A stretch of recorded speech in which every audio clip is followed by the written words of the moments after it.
Hello, bookworms! Welcome to the Bonified Bookworm. I'm your host, Rachel, and if you're here, you are here to read along with me and improve your English. So, like I mentioned, I totally failed last week with posting, just lots going on. So this week I am trying to upload 4 videos today. Not trying, going to, doing it, making it happen. As someone I know said recently, don't think, just do it. So no thinking today, just go with it. I wanted to let you all know the next book that we would be reading, because I think by increasing our time together with reading, we'll be able to get through this book probably, I don't know, the next few days, I would say. There's not much left. It's a pretty thin book, but I just want everyone to be prepared if you do want to read along. I wanted you to know what book we will be reading, and I will, and I want to announce that early so that you have a chance to get it. Ideally, what I would like to happen is if I get enough people watching and enjoying the channel, that maybe I could post a poll with several different book options so that we could pick a book that maybe most people want to read. Doesn't mean I don't have ultimate veto power though, because it's my channel, you know. But anyway, so the book that we have is Untamed Seas, One Woman's True Story of Shipwreck and Survival by Deborah Scaling Kiley. So I have actually read that book before, but I enjoyed it so much that I want to read it again. So that's why I've selected it as our next book to read. I don't have a copy of it here because of course it is in storage, so I will be purchasing a new copy. And I'm probably going to do that with thrift books. I've mentioned them before, and I'll put a link down below so that you all can access that link and go to thrift books if you'd like to get that book, or just wherever you can get it. I'm not picky. I will go to wherever I can find my book. So if it's Amazon, Barnes & Noble, Books A Million, used bookstore, I don't care. Cheap is what I'm looking for. So anyway, we left off on page 124, and again, we are reading from Simon's point of view in Touching the Void by Joe Simpson. And Simon is still, you know, it's like he's trying to justify or come to terms with the fact that, as far as he knows, Joe is dead, and he cut the line that killed him. And so he's kind of still dealing with that. You know, it crops up here and there. I don't see how it couldn't, because he doesn't know yet that Joe's still alive. And just the idea of having to go through something like that is horrible. So we're going to pick back up with Simon. He has gotten down past the place where Joe fell, but it sounds like he's kind of right there at the crevice where Joe went in. But when we left Joe, he was trying to go down that crevice where he was trapped. So I don't know, will they be able to meet up or not? We will find out. So here we go, page 124. I stumbled through the chaotic maze of boulders and scree.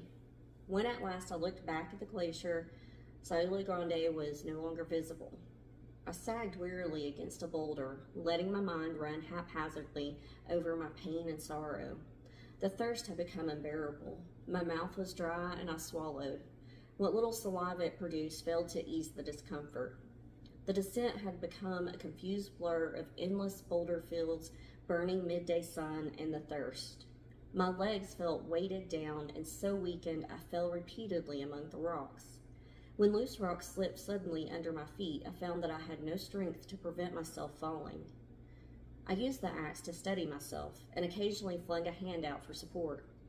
Fingers slapped unfeeling against sharp boulders. The sun had failed to revive any sensation in them, and they remained numb and cold. After an hour, I saw the rounded boulder, with water glistening as it ran over its flank. I quickened my pace, feeling a burst of energy come through me at the thought of water.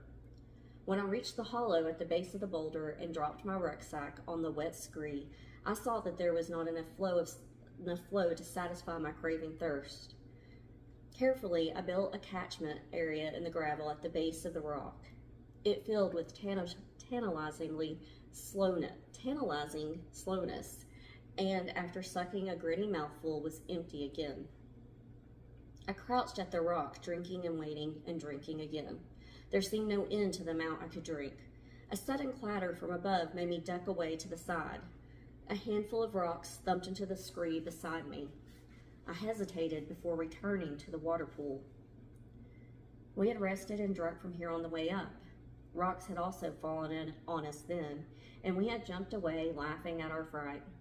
Joe had called it Balm Alley.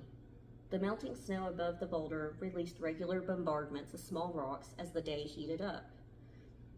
I sat on my sack, spitting bits of grit from my mouth. There were footprints in the soft, muddy scree and gravel of the hollow, the only trace left of our attempt on the mountains. It was a lonely place to rest. In the huge chaos of the moraines, I had sat down to rest at the one spot where I would be reminded. We had sat in the same spot 6 days earlier. All our keen excitement and the healthy, strong feel in our bodies had become an empty memory. I glanced at the moraines which hid the lower lake. There was a little time left for this loneliness. I would reach base camp in another hour, and then it would be finished. I set off for the lakes, the water flooding a fresh strength into my limbs. I was worried now by the thought of meeting Richard, who would want to know what had happened. Everyone would want to know. I didn't want to face the prospect of telling him. If I told him the truth, I would be forced to tell the same story when I returned home. All I could think about was the disbelief and criticism I was inevitably going to be confronted with. I couldn't face it. I shouldn't have to face it. Anger and guilt clashed in my arguments as to what I should do. I knew above everything that I had been right to do what I had done. Deep inside, I would always know that I had nothing to be ashamed of. If I had concealed the truth, it wouldn't be so bad. I would be avoiding a lot of unnecessary pain and anguish. Why tell them that you cut the rope? They'll never know otherwise, so what difference does it make? Just say you fell down a crevice when we were coming down the glacier. Yeah, tell him we were unroped. Tell them we were unroped. I know it's a stupid thing to do, but damn it, loads of climbers die like that. He's dead. How he died isn't important. I didn't kill. That's what he said. It's lucky I'm here at all, so why make it worse? I can't tell the truth. God, I hardly believe it myself. They certainly won't.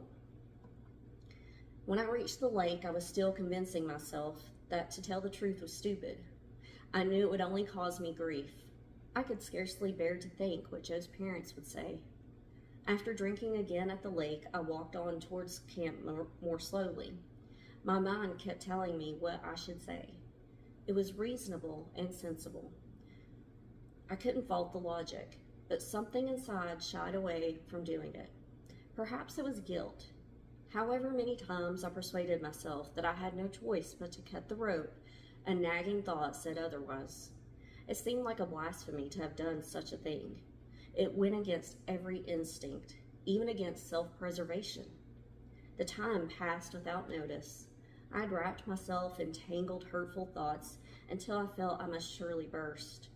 I could listen to no rational arguments about the feelings of guilt and cowardice which insisted so painfully. With the same fatalism as before, I resigned myself to punishment.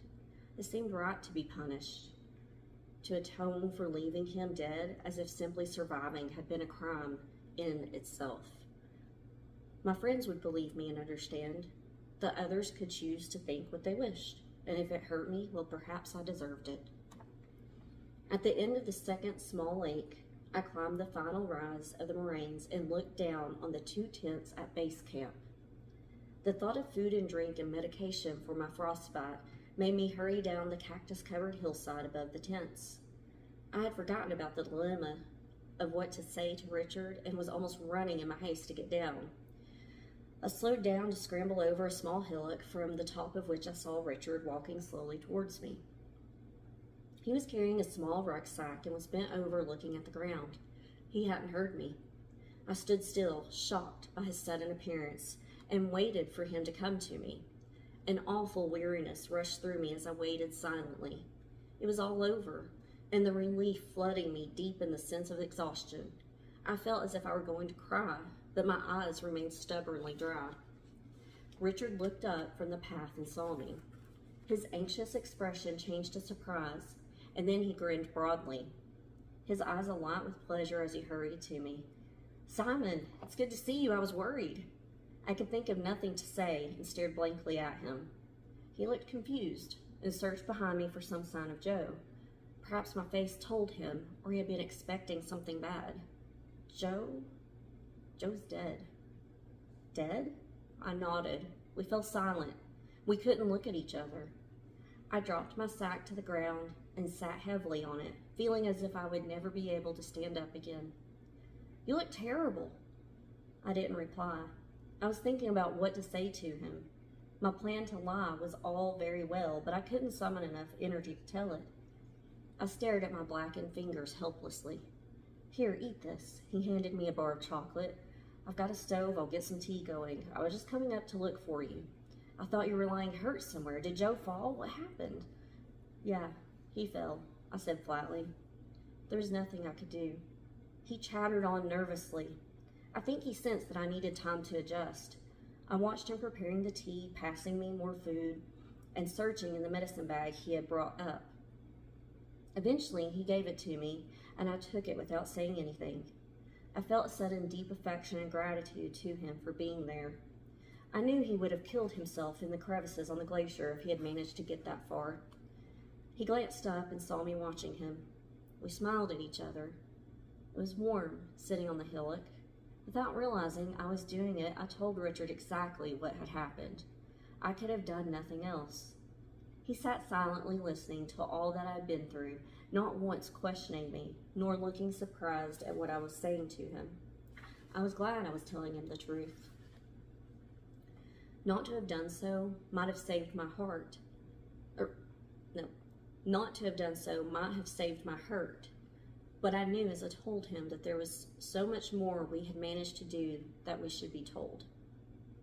The rescue in the storm, the way we had worked together, the way we fought to get down alive. I couldn't say Joe had fallen into a crevice when stupidly walking unroped on the glacier, not after he had been through so much trying to survive. I couldn't do him the injustice of lying, and my feeling of having failed him made it an impossibility to lie. When I had finished, Richard looked at me. I knew something terrible had happened. I'm just glad you managed to get down." We packed away the remains of his provisions, and he put them in my big sack and then shouldered both sacks. We walked quietly down to the tents. For me, the rest of the day passed in a sluggish haze. I lay wearily in the sun outside the dome tent with my gear scattered around me, drying in the sun. We talked no more of Joe. Richard busied himself producing a hot meal and endless cups of tea. Then he sat near me and talked of the long wait he had endured, gradually accepting that some disaster had overtaken us until he could bear the uncertainty no longer and had set out to find us. For 6 or 7 hours I did nothing but doze and eat in the sun. It was difficult to adjust to the luxury of camp. I could feel my strength returning and lay in half sleep, feeling my body mending itself. Towards early evening, the clouds massed in from the east, and the first heavy raindrops spattered us. There was a heavy roll of thunder, and we retreated to the big dome tent, which up until then I had been reluctant to enter. Richard brought his sleeping bag over from his tent and began cooking another meal on 2 gas stoves in the entrance. By the time we had finished eating, the rain had turned to snow and a strong wind was shaking the tent. It was freezing outside. We lay side by side in our sleeping bags listening to the storm. The candlelight flickered red and green off the tent walls, and by it I saw Joe's possessions shoved untidily to the back of the tent. I thought of the storm the previous night and shuddered.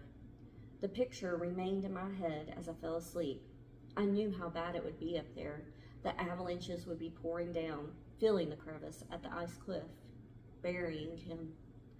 I fell into an exhausted, dreamless sleep. we are going to stop there, because next we move on to chapter 9, page 30. Page 130. Good Lord. It's been a long day. Yeah, I get up really early, so I'm not always the best when I've had little sleep. So by this time in the afternoon, I'm usually pretty tired and ready for a nap. But yes, still don't have the closing catchphrase. I hope somebody comes up with something good, and I hope you continue to follow, share my link. If you know someone that's trying to learn English or that's interested in reading along, or maybe my voice just puts you to sleep while you go to bed or have a nap, then that's fine too.